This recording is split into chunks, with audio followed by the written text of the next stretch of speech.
l'association ici, qui est une association qui développe une démarche d'architecte de quartier, en tout cas qui veut que l'architecture soit accessible et s'occupe du quotidien et un regard sur les usages des citoyens, et qui les accompagne du coup soit à créer des projets autour de leurs besoins, soit à intervenir auprès de collectivités pour mieux répondre aux besoins des habitants ou des usagers d'un espace. C'est une association qui a été créée par 7 compères qui sortent de l'école nationale de La Villette d'architecture. Et on est toujours, du coup, ces 7 personnes à travailler ensemble, aux côtés d'une coopérative qui s'appelle LAO, Ludique Architecture et Objets. On n'est que des architectes avec des doubles formations. Donc moi, je suis architecte illustratrice, on a des architectes menuisiers, architectes programmistes, donc tous des doubles casquettes, mais avec la même formation de base. Et ensuite, on collabore énormément. Nous, on est plutôt pour la collaboration, donc notamment avec Agathe Chiron, qui a mené cette exposition dans laquelle on est présente aujourd'hui avec nous, et puis beaucoup d'autres designers, notamment des designers de services, qui sont des designers qui s'intéressent à l'organisation plutôt des collectivités publiques. Disons qu'un architecte va avoir des spécificités qui sont liées a priori à l'espace et au bâti construit, et un designer a priori ou de manière peut-être en préjugé sur le produit ou sur l'objet. Mais en réalité, nous, ce qu'on essaye de montrer, c'est que le designer et l'architecte peuvent avoir la même appréhension du besoin, qui est celle de questionner ce qui se passe dans un usage au quotidien. Donc c'est un usage qui peut être celui du bureau et qui va se concrétiser dans des objets du bureau, mais ça peut être des besoins qui finalement se concrétisent dans un espace, dans une salle, et finalement aussi qui peuvent se concrétiser dans une gestion du temps ou dans une gestion du personnel.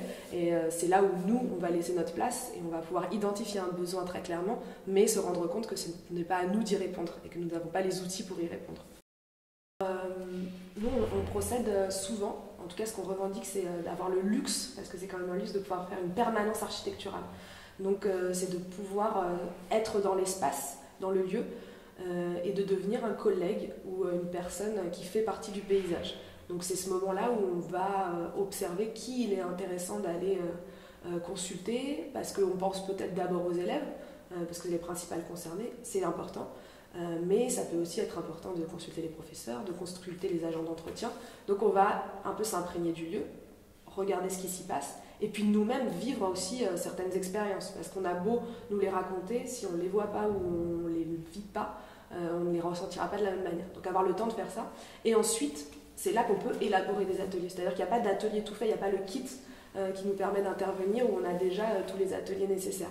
On a cette phase qui permet d'identifier aussi des priorités, et donc on va pouvoir dessiner des ateliers, concevoir des ateliers qui vont être intéressants pour qu'il y ait un dialogue surtout qui se mette en place, une discussion entre différents acteurs qui ne sont pas d'accord ou qui n'ont pas le même vocabulaire ou pas les mêmes visions de la pédagogie, de l'espace, des priorités d'un bâtiment. Et ensuite, ces ateliers peuvent prendre des formes très différentes. On fait beaucoup de cartographie avec les usagers aussi pour qu'eux-mêmes se rendent compte du diagnostic, enfin, puissent être porteurs du diagnostic.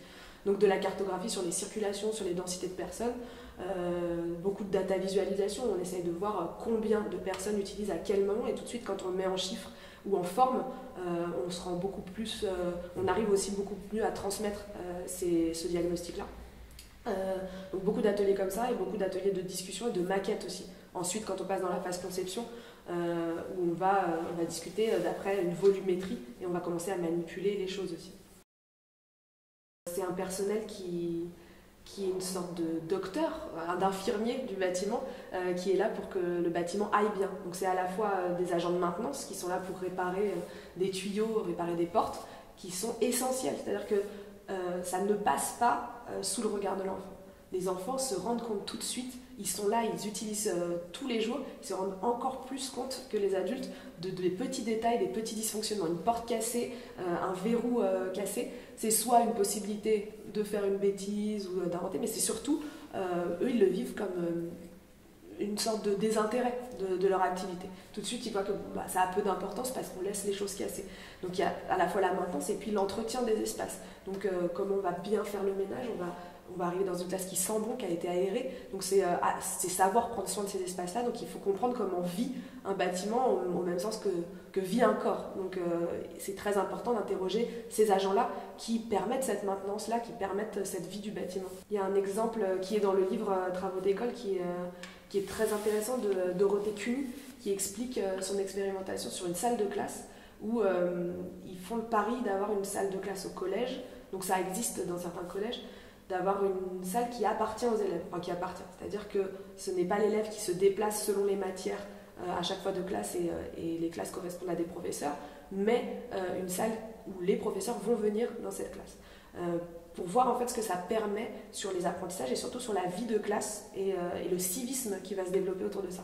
Et les enfants, du coup, se mettent à faire le ménage eux-mêmes et ils se rendent compte que pourquoi on laisse des papiers et pourquoi les agents d'entretien peuvent être irrités de l'attitude des enfants, c'est qu'aussi on les met dans des conditions où on fragmente leur temps tout le temps. Donc ils ont 1 heure, ensuite ils ont 1 heure, ils repartent et en fait ils n'ont pas eu le temps de ranger les papiers, de faire attention à comment était le sol, comment ils laissaient cette classe là. Ils n'ont pas le temps et puis de toute façon ils la laissent à quelqu'un d'autre donc ils vont ailleurs et en fait ça crée aussi une exaspération des différents métiers et notamment des métiers de l'entretien. Et donc il y a aussi cette souplesse ou ce dialogue qu'il faut savoir entretenir entre les différents acteurs de ces lieux-là. Nous, notre perception des choses, qui est d'abord de poser énormément de questions et sur les usages du bâtiment et sur la pédagogie qui s'y passe, là concernant les écoles, ou en tout cas sur la fonction qu'il va avoir, pour pouvoir ensuite créer un programme, donc une sorte de schéma spatial de ce que ça peut donner, et ensuite seulement passer à la forme que ça prendra constructivement et architecturalement. On a travaillé du coup dans un quartier où on s'est rendu compte que l'école était le centre du quartier. Et donc au-delà de la question de l'enfance, ça posait une question de vie sociale, de lien social qui concernait l'ensemble de la société. Parce que c'est ce cœur-là, parce que énormément de gens vont s'y retrouver, puis parce qu'on est en train de créer les petits êtres qui vont voir ce quartier aussi évoluer pendant 10 ans. Et malheureusement, on exclut trop souvent la cellule pédagogique ou la cellule éducative de l'ensemble de son contexte quartier. Et donc nous, on s'y intéressait parce qu'on travaillait dans ce quartier, on a mis un pied dans l'école, et puis ensuite, en fait, on s'est rendu compte à quel point il était important de travailler les questions participatives dans l'école. Les questions d'inclure les usagers, parce qu'on a vu à quel point ces lieux-là pouvaient être aussi inhumains, ou en tout cas qu'ils étaient pensés d'une manière beaucoup trop fonctionnelle, ou en termes de sécurité, et qu'on ne pensait pas au bien-être de l'enfant. Ou si on y pensait, et que c'est ce que portent les enseignants, ils se sentaient pieds et poings liés, et qu'ils n'avaient pas l'impression qu'ils pouvaient développer des espaces qui correspondaient à cette volonté, cette ambition de bien-être. Et c'est d'autant plus important pour un enfant qui est dans sa croissance et qui est ultra sensible à tout ce qui se passe autour de lui, beaucoup plus que les adultes, et qui n'a pas encore des barrières, des défenses qui lui permettent de se blinder contre certains espaces agressifs ou certains espaces qui le conditionnent de manière trop rude. L'histoire de l'école française est très particulière, l'école laïque obligatoire, et puis ensuite cette construction massive d'écoles pour avoir un lieu sacralisé, dédié à l'école, et puis ensuite des normes scolaires de bâtiments avec une taille de classe, etc. Donc c'est quelque chose de très important dans la construction française et dans la République. C'est là où on forme les citoyens, enfin, il y a vraiment une massivité, une sacralité, enfin, c'est vraiment quelque chose de monstrueux quoi, l'école en France. Et ensuite, aujourd'hui, c'est de toute façon la centralité, c'est la chose qui fait qu'un village meurt quand une école disparaît. C'est la dernière chose qui disparaît.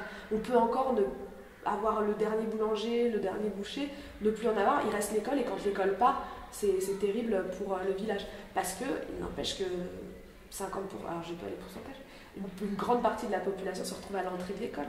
Les grands-parents qui viennent chercher leurs petits-enfants ou les parents qui viennent chercher leurs petits-enfants. Donc il se passe quelque chose. Et puis c'est là où on va donner le point de départ d'une vie aussi. Donc ça c'est hyper important.